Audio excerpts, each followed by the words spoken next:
it's way more harmful to get water on your skin than it is to ingest it. And this sounds crazy, but I have a study that was done on chlorinated water, and they gave the participants a half a gallon of water to drink and then a gallon of water to shower in. And they took blood samples before and after, and they had 4 times the chlorine in the blood after the showering in 1 gallon of water, like a little camp shower, than drinking a half gallon. So, Charles, we're both in the water space, and you've taken a unique preoccupation, which is filtering, which is taking water that's dirty and making it pure and clean. So you are in the water filtration space, and you're a product developer, correct? Because Yes, sir. Yeah. you've developed a filtration technology that I don't think I've seen in the marketplace before, and that's why we're talking. Because I think it's important, and it's very timely and much needed by anybody that needs clean water in their home. So it starts off with a whole house filter, right? It's Yeah, well, we are water, we're more than 70% water. And so 98.9 actually. that's right. If you weigh it by molecular weight, we're 98.9% water. So we're all water. We're living in water, we're swimming in water, we're the aquatic ape. And it helps in a modern world that we have clean water wherever we are. And that's getting harder and harder to set up for yourself. And there are certain And if solutions that we could offer. sure, So and if you're on a municipal water supply in the US, chances are your water has disgusting it's things in bad. it. It would It's bad. shock you. I looked it up. You know what? There's a free service anybody could go to, a website, and you put in your zip code, you pick your water municipality, and it tells you what's in there. And everything is like 50 to 500x of what the recommended, what the safe limit is. Even though all those toxins and chemicals are in the parts per billion, ooh, still it's beyond what any body should have, because this is most of the stuff that's in there is uh, forever chemicals, really. That's right. So you created the Energized Living Water System, and starts off as a whole house filter, but then it's used as a base for other things like spas and pools and water healing centers. But let's start with the Energized Living Water System. But before that, I want to know why. Well, What was I the actually impetus for you? started out with water at the nano scale. And some of my background is I've developed many, many different technologies in the realm of sanitizing and sterilization. So I've been Okay. manufacturing a line of ozone equipment for almost the last 20 years. I Oh, was led into that because I'm the author of the book Got Mold Now What? I've been one of the country's nationally recognized experts in toxic mold cleanup and remediation. And in terms of cleaning the air, there's just as much bad air in homes as there is dirty water. And so I started working with those solutions, and then I developed some nanotechnologies for water, which is actually how we met. You were okay. looking at adding some of the tech to some of your water products, but it was really when it just hit me one day that there's nobody on the market in the marketplace that's dealing with water as what it really is. So I think to start the discussion, we have to talk about what water is and what it isn't. We're taught Right. in school that water is this simple, chemical compound, H2O. And, you just, run it through some screens, run it through a couple simple filters, and bing, bang, boom, you're back to pure H2O. And it's just as good as it is when it's created. But, I am a proponent and a student of some of the finest minds that have ever existed. And one of them was a gentleman named Victor Schauberger. He's Okay. really one of the giants on whose shoulders I stand in my understanding and knowledge of water. And Schauberger basically proved that water goes through informational stages. what he termed, brand new, childlike water, then adolescent water, and then fully mature water. And he was a believer in drinking fully matured water. So that leads us to asking, what does that really mean? And Professor Bill Tiller of Stanford University really described it best when he said water is a cage like molecule and it's capable of storing frequencies and information. In fact, it's a liquid crystal. And Bill Tiller was Right. the world's foremost authority on crystals, matrices, and interfaces. So, if anyone should know that water was truly a liquid crystal, it would be Dr. Tiller. And so what he proved Mm. is that, water, when it's exposed to information, it changes, and it changes throughout its lifetime, from being born through distillation or evaporation condensation cycle and coming back to earth as raindrops, or whether it's coming out of a steam kettle going through distillation coil and being recondensed as distilled water. That water is brand new, it's immature, it's hungry for information. And in nature, it settles through the soil, it percolates past rocks and minerals, it travels through capillary veins, it runs through streams, it's tumbled and it's vortexed and it's erased and programmed with all of these things that are in nature, these Yeah. bioorganic and inorganic compounds that give it Right. true information and give us the minerals that we need to support our body. And, we need 72 trace elements to have, that's the minimum requirement for full genetic expression. And most of us don't take anything like that in. And so having that in water is kind of vital to life. And with plants, we're giving them three, NPK, and so we see these big plants, but they're unhealthy and sick, and we've got to add pesticides to them to try and kill off competitors because they're sick, because they don't have the minerals and they don't have the proper nourishment. So Right. when we get back to water, there are people that are addressing water as a chemical.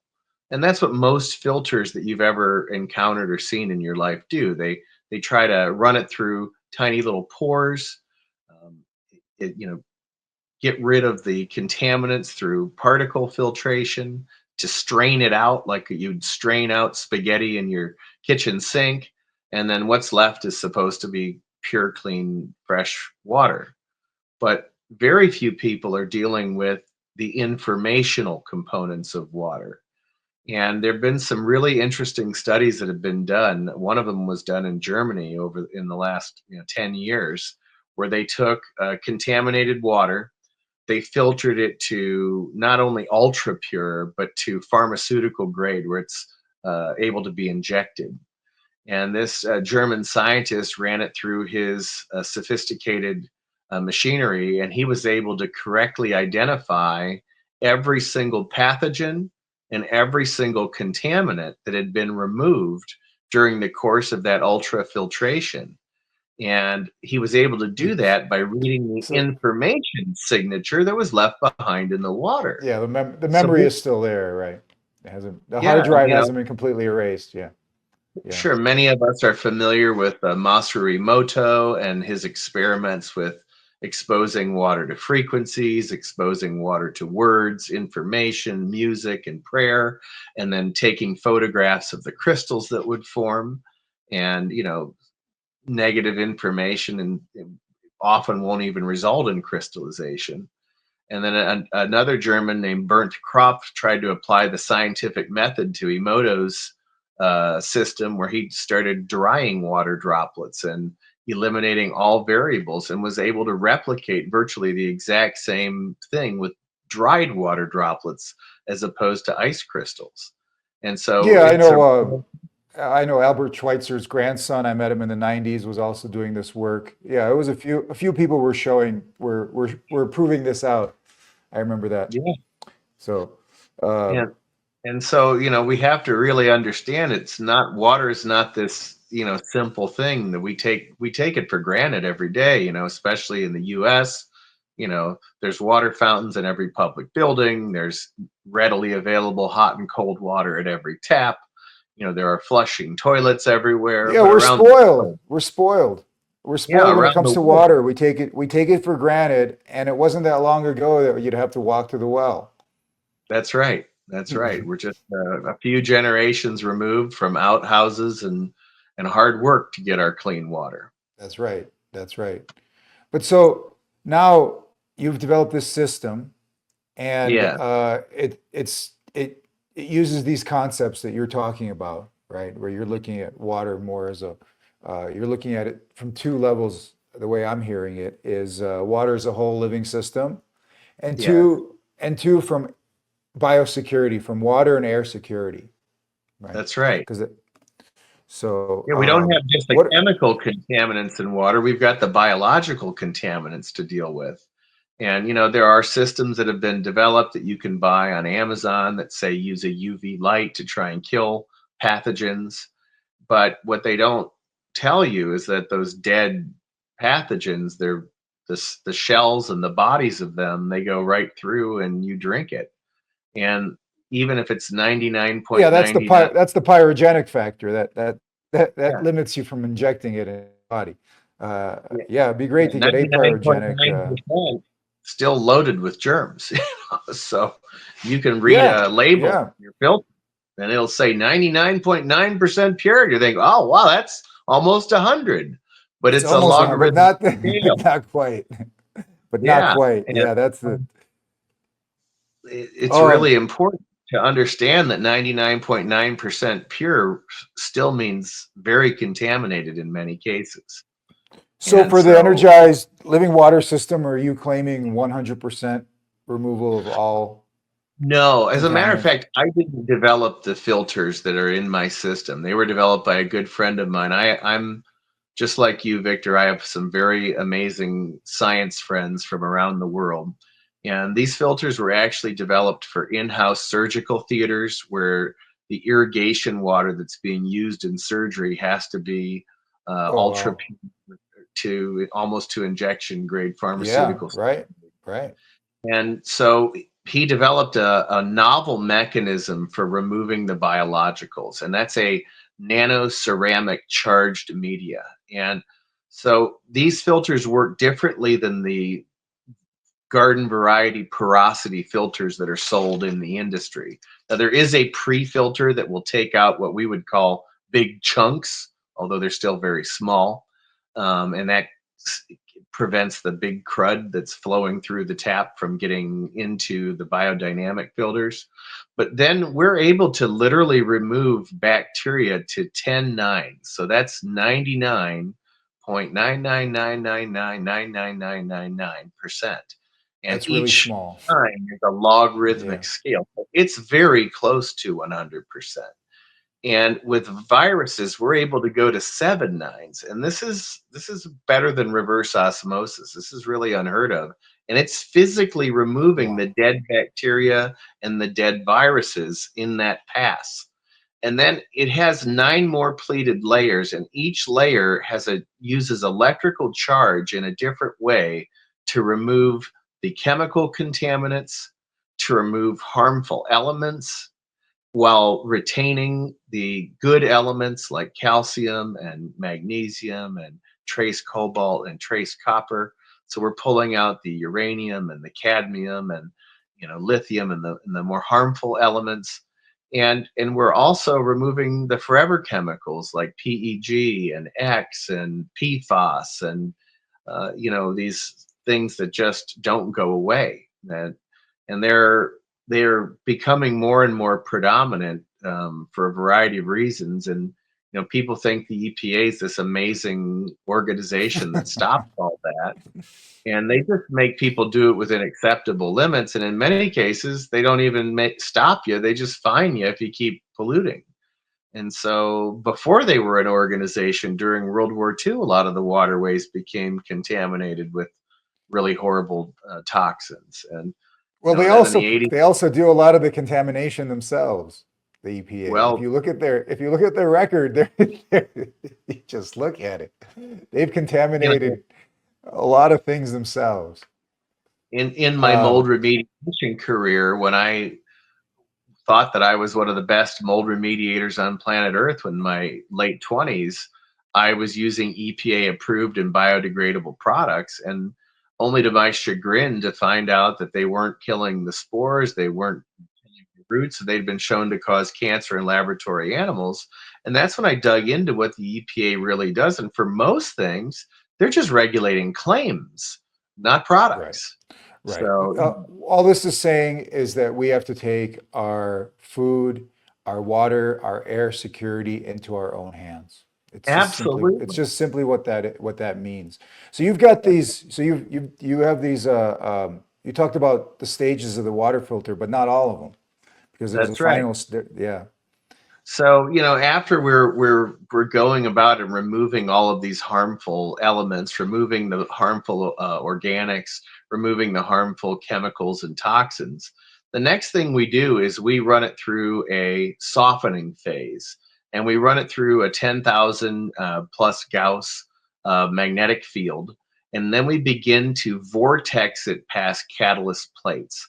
And these catalyst plates are changing the structure of calcium to aragonite, which is a crystallized form of calcium. It's still able to be Okay. used Yeah. by the body, but it's not capable of sticking to the sides of the pipes. And it limits the amount of calcium buildup on electrodes in your hot water tanks, on your Okay. pipes, All right. and in your home. But it does something else because we start the vortexing process early.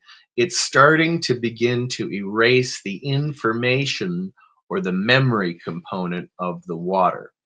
So And so you're imploding the memory of the water, essentially. that's it. That's Yeah. it. Just like in nature, water tumbles over stones and rocks and creates eddies and vortexes in a stream or Yeah. in a waterway. You get this being done inside of the technology that we're using to soften the water. And then our final step is something that's a little more esoteric, a little harder to find good information about how it's done, but that's called water structuring. And structuring water involves, in my case, continuing the vortexing process, but then doing past the vortexing what we call biofield imprinting. And so that's literally taking the life force that's been stripped out of the water and putting it back into the water as the memory or information. And we use over 100 elements. We use both organic and inorganic elements in our imprinting information. And we've tested this on crops, and we're able to get between 20 to up to 250% yield increases on crops. And, a Wow. lot of people say that water structuring is a bunch of voodoo, nonsense. It's the placebo effect. Well, plants don't suffer from the placebo effect. They either Well, grow. you've got multiple structuring going on here. You've got the magnetic field, you've got the vortexing, and you've got the secret sauce of whatever you're doing after that too, right? For the imprinting, yeah. That's Yeah. right. And our newer models, we're switching from our base stainless steel models. In the future, we're going to be going to some precious metal coated copper, which will even Wow. enhance the life force even more. And we're already developing the next generation, even as we speak to you about the really phenomenal current generation. So what does it take now, let's say somebody's just moving into a new apartment or a new house. What does it take to set one of these up? Where does it go in? How do you install it? Typically, yeah, it would go into the closet where the hot water tank is, and the garage. Some homes have them in the garage, really at Okay. the ingress or the inlet point for the whole house. I do believe in doing the entire house as opposed to using little filters underneath of the Yeah, sink. I agree completely. And Yeah. that way you're not showering in this toxic water and bathing in it. That's another thing to discuss that we haven't really touched on is it's way more harmful to get water on your skin than it is to ingest it. And this sounds crazy, but I have a study that was done on chlorinated water, and they gave the participants a half a gallon of water to drink, and then a gallon of water to shower in, and they took blood samples before and after. and they had 4 times the chlorine in the blood after the showering in 1 gallon of water, in like a little camp shower, than drinking a half gallon. Of course, it went up through the roof for both. That makes perfect sense. Knowing chlorine, that makes perfect sense. And you could hurt yourself. Like, when I travel and I go into a hotel room and I turn on the faucet and I go, whoa, it's just, everything is over. Most water municipalities around the country, their answer for everything is over chlorinated. And we're not even talking about the fluoride, or the forever chemicals and all that. So yeah, That's right.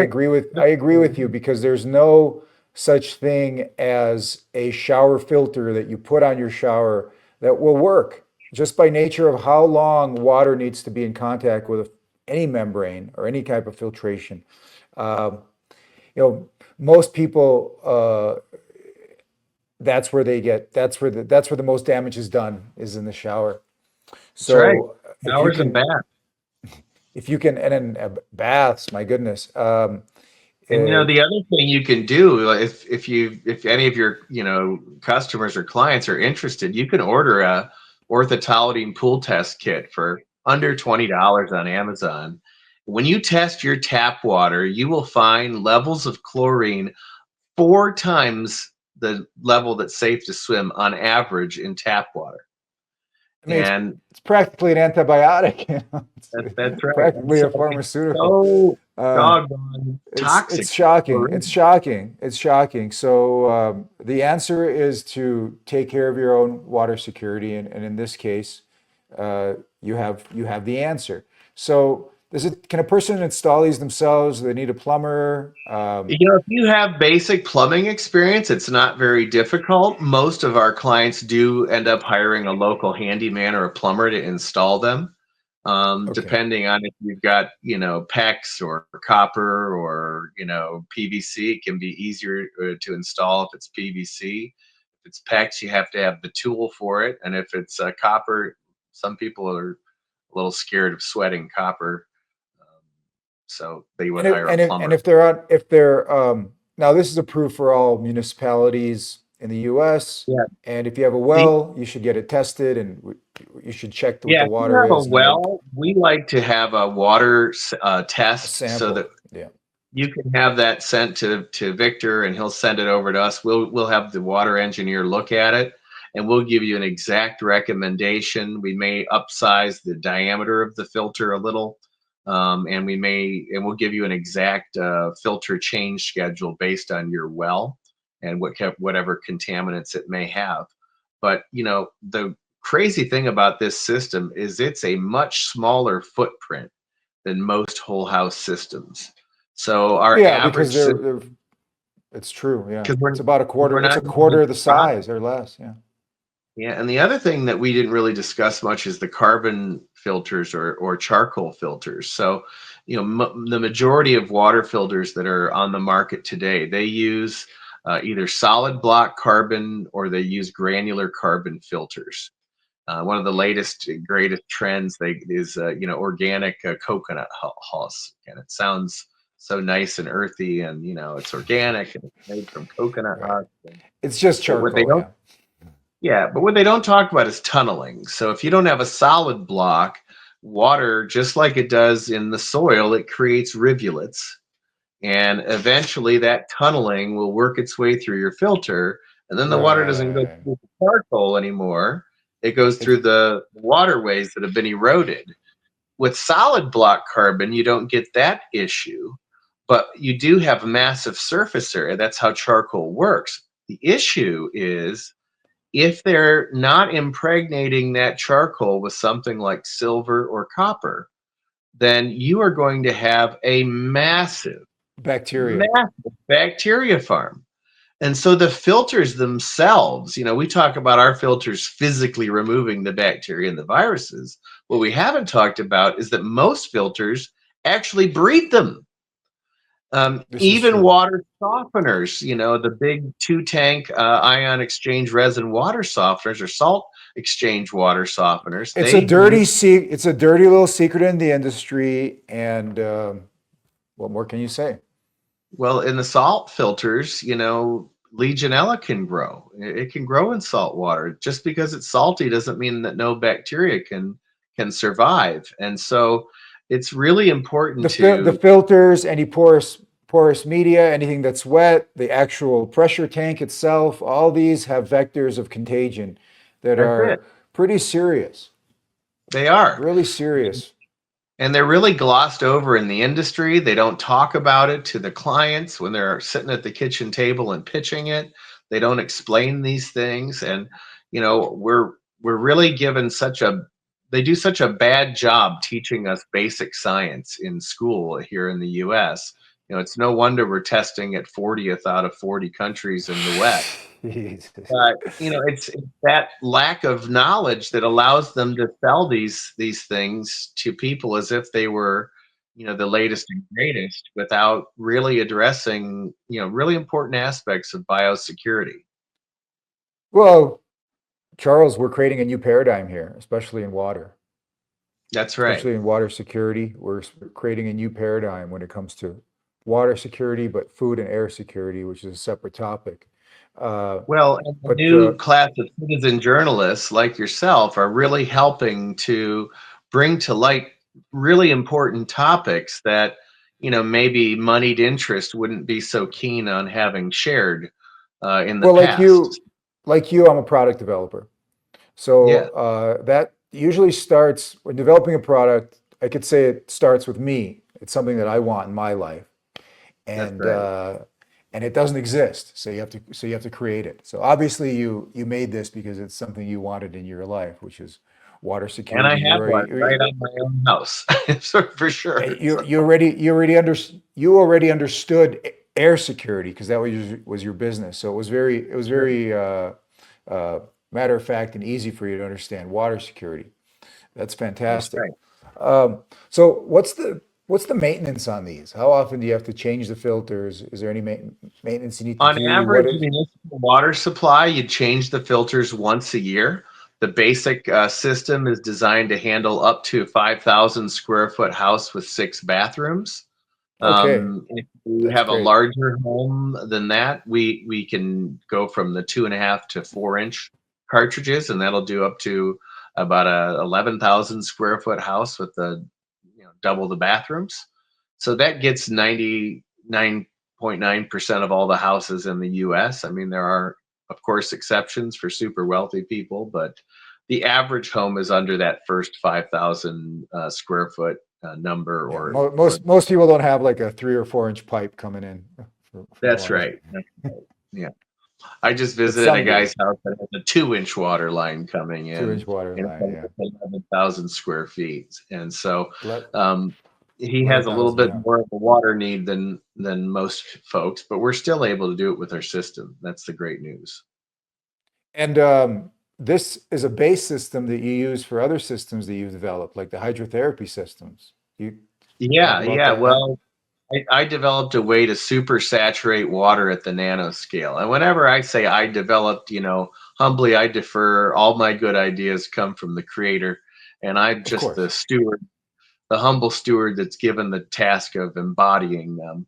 Well, But, you're making it available for us and others, so that's we yeah, appreciate that. So I, you I have developed you I have a former business partner that developed a system that's based on what I call electrolytic oxygenation.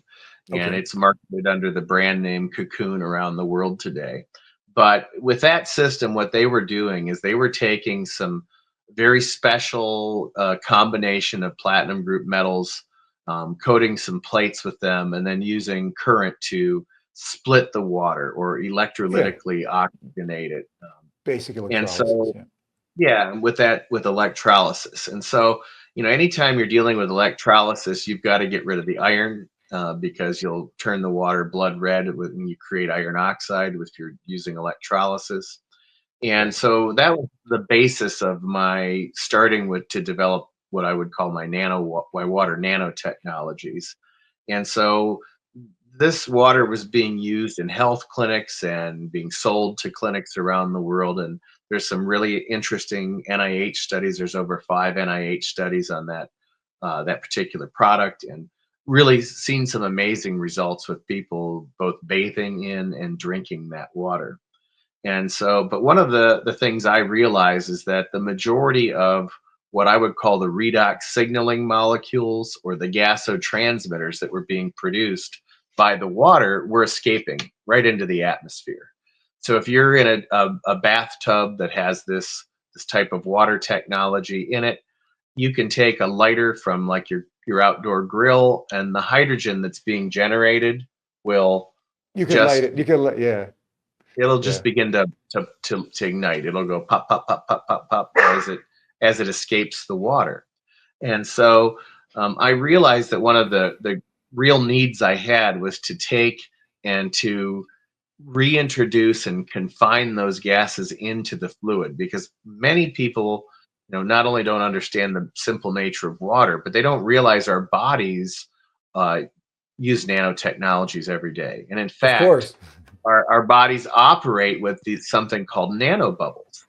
So, at the finest scale in normal bubbles, let's say you're, a kid and you're passing gas in a bathtub and you see the bubbles come out of the water and you start laughing as a kid because it's the coolest thing that ever happened when you're little.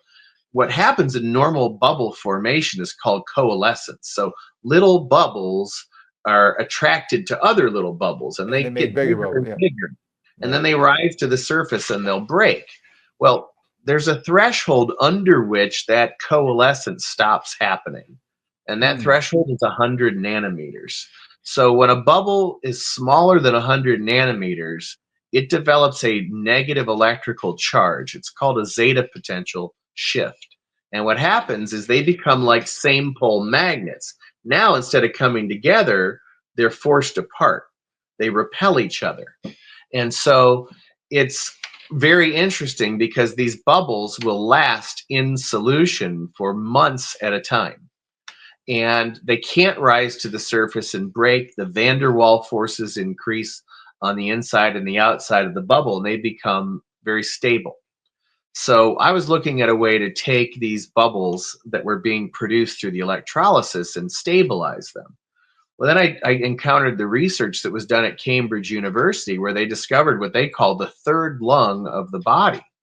And they discovered that our body literally is a generator of these nanobubbles. Hmm. So at the lowest level of the skin, we have the endothelial glycocalyx. And in that level, we're generating CO2 nanobubbles through what's called interstitial foam, cellular foams. And then when we inspire or breathe in, we're generating O2 and N2 nanobubbles at a minimum. And so these nano N2 and O2 nanobubbles can go back and forth across the CO2 boundary layer. And they call it the third lung of the body. So we're able to get oxygen into our blood, for example, directly through these small, super tiny electrically charged bubbles. Yeah, So we're a big semi-permeable membrane. that's And right. And so what I discovered is that by applying certain technologies that I developed, nanotechnologies, I was able to take not only the gases that are produced from electrolytic oxygenation, but to actually introduce new gases and take them all to the nano scale, making a sort of gasotransmission or redox signaling molecule soup. And when we soak our bodies in that bath, we're able to really accelerate healing in real time. And what happens is the body doesn't know that these new nano bubbles, and in my case, they're beyond simple nanobubbles. They have a very high electrical charge. They're called nanoplasma, we call it. And so they're capable of recharging cellular voltage, and then the body doesn't know that these things were generated from my bathtub. It just assumes that they were endogenously created, not exogenously, and it just puts them to wow, work. wow. And so it really accelerates wound healing. It accelerates, depending on the gas, if we're using ozone, we can get really heavy kill of pathogens. If we're dealing with hydrogen, we can get massive inflammation reduction. And we're always generating hydrogen. And so Of we're course. always having this anti-inflammatory effect. Well, that in turn does something to oxygen, because when your inflammation starts to go down in the tissue level and at the intercellular level, it opens up what's called the intracellular oxygen pathways. Those things get constricted with inflammation, and they open up when there's a lack of inflammation. And that allows oxygen to go to the deeper tissues. Another interesting thing that happens, if you've And ever seen, CO2 helps with that too. So you do CO2 gas as well. I oh, remember you telling me. absolutely. Yeah. Yeah, we often will start our sessions with CO2 for 5 to 7 minutes to vasodilate and to Right. really get everything to crave the oxygen. And so now you get this deep tissue delivery, and we found superior oxygen tissue delivery that most people are able to experience from a hyperbaric chamber. Yet in a hyperbaric chamber, 1/5 of the people won't use them or can't use them because they're claustrophobic. And And just also because they have issues with their ears as well. well, They're not able to dive like that.